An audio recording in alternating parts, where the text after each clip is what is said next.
Today we're going to take apart Google's cheapest phone, the plastic Pixel 4a. Last year, the Pixel 3a won my most repairable smartphone of 2019, so the 4a has pretty big shoes to fill. Let's get started.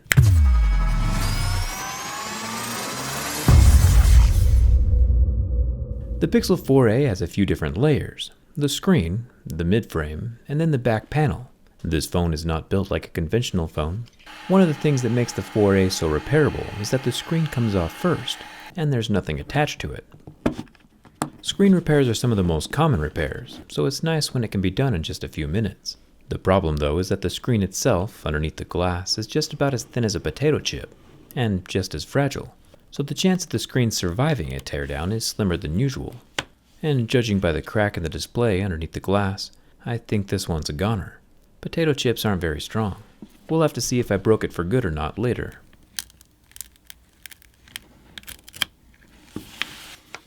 The 4a seems to be constructed in pretty much the exact same way as the Pixel 3a from last year, with just one ribbon cable and its two T3 screws holding the ribbon in place. Last year's Pixel 3a screen replacement costs about $80 this year, so not too bad. The rest of the screws in this phone are a slightly larger T4 size. I'll include the toolkit that I'm using down in the video description. There are 8 screws holding down that mid-frame, and then we can pop the mid-frame out and away from the back plastics. Well, almost. Apparently, someone left the SIM card tray installed. But I don't want to point any fingers. It's time to call for unity.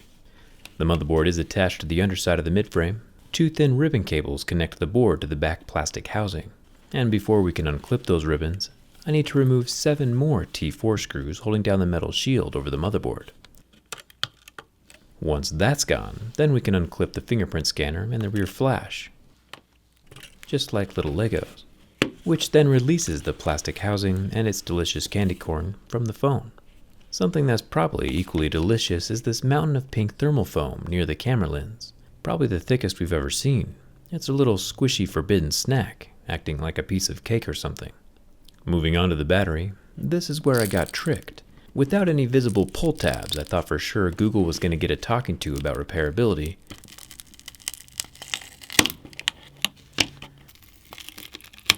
But after prying up the battery, I do see pull tabs.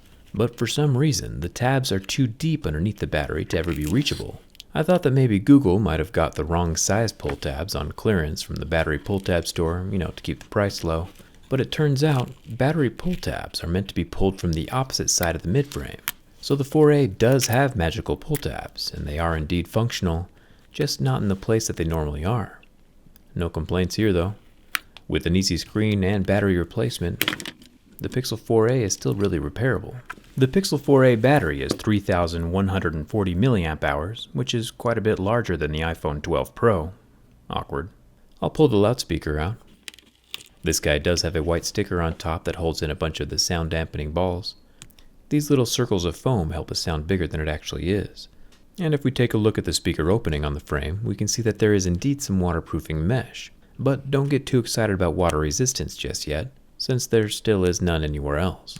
The motherboard itself has 2 screws holding it in place, and a series of black clips around the outside that keep it snug into the midframe. Once it's out, we can get our first look at the singular camera, which does have OIS. Not too shabby. And over here on the motherboard, we find the white water damage indicator sticker that's underneath the headphone jack. I assume Google stuck it here in this specific position because that's where they assume water is most likely to enter the phone. The sticker will turn pink if it ever gets wet, so it's still important to keep your phone away from water. The front-facing camera is 8 megapixels and does not have the optical image stabilization.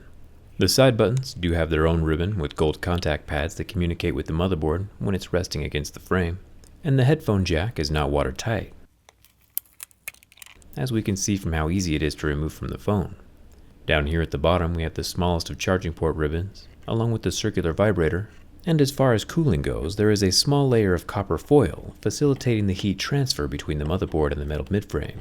This midframe is probably what kept the phone from snapping during my durability test.